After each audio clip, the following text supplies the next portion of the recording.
You have to be happy with what you have. Comparison is truly the thief of peace. You must be happy with the lane that God has put you in because He put you there for a reason.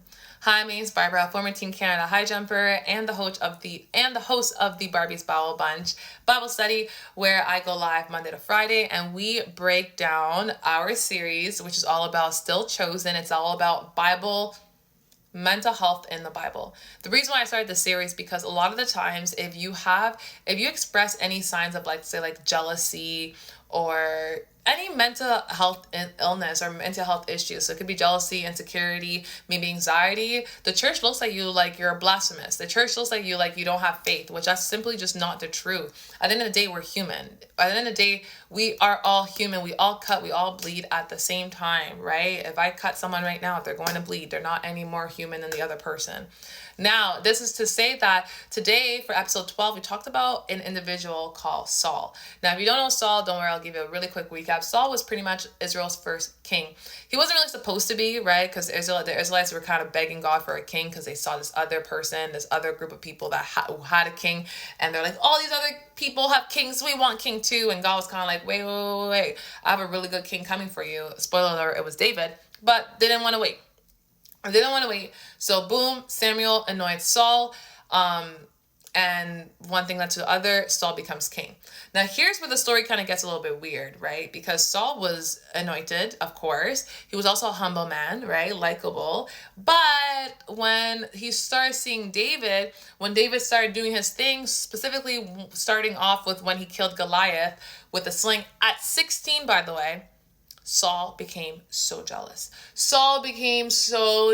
This king, a king, became jealous of David. Bro, you're in your lane and you're jealous of David. Now, I'm not saying this to judge him or anything like that because it happens. It happens where sometimes you see someone in your lane or sometimes you see someone doing better than you or doing what you want to do and you kind of get that jealousy. You kind of get the comparison. You kind of feel bad. You're like, God, like where's my answered prayers, right? But the thing is, first of all, there's room at the top for everybody, right? And God understands that. God understands that. You can be jealous and still be anointed by God. It's true. It is true. Now, the reason why this story is actually not that much of a happy ending per se is the following. Shocker, spoiler alert, he does end up dying, right? But before that, let's talk about how jealousy, what happens when you decide to compare yourself to other people? What happens to your mental health? What happens to your surroundings when you decide to compare yourself to other people instead of staying in your own lane and being happy with what God has given you? Saul ends up, first of all, not trusting anybody. So a good sign to know if you are a jealous person or if you are comparing yourself to someone else's life, you tend to not trust everybody. You tend to not trust anybody, right? You start to think that people are against you. People are trying to work against you, right? Now, another thing which happens more in extreme side, and this is why I remember my father used to always tell me jealousy is a disease. You will actively try to not only isolate yourself from other people, but sometimes you'll try to go ahead and cause harm to others, right? If we look at a lot of crimes, a lot of people that are in jail, let's remove the whole someone was getting abused, but if we look at a lot of the crimes that has happened, it's really jealousy driven, which kind of makes sense because jealousy is the fruit of the flesh. Now, what happens? Well, Saul literally tells his son, Jonathan, to go and try to kill David. Now, spoiler alert, David and Jonathan are like this. They're like best friends on top of that. Later on, Jonathan doesn't do it, so then Saul tries to kill Jonathan. He just goes out of control. When you are someone that constantly compares yourself, trust, which is actually something you're looking for, you'll never be able to find because you always think people are against you. And even when someone tries to help you, you're going to feel like, why are they helping me? What's their motive here? No, it's not because you're independent. A lot of the time it's because you are a jealous individual. Believe it or not. And jealousy can come in so many different ways, right? We're human. There's levels to jealousy, right? Comparison. It always starts out with comparison. After you start comparing yourself to someone, you start to have an obsession with someone. After you have an obsession with someone, boom, jealousy has grown. Jealousy has grown where you're like, I want to be this person. I feel like social media makes it so easy for us to reach that point where we're looking at someone, we're like, she's so pretty, or he's so handsome, or she has it all, or I want this bag, right? Social media makes it so easy to do so. But despite us having these kind of emotion, right?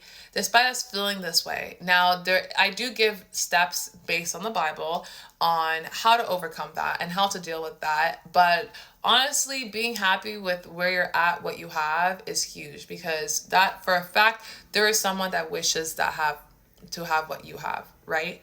Now, what happens to Saul? Well, unfortunately, spoiler alert, Saul ends up taking up his own life. Now, you're probably going to read it like he died in battle, but really, he fell on his sword, if you catch my drift. God has a plan for you, right? God has a gift that he's planted in you, and he needs you to let that shine. And just because someone else's gift that could be similar to yours is shining bright, it doesn't mean that there's no room for you to shine as well. Actually, if anything, it's necessary for you to shine.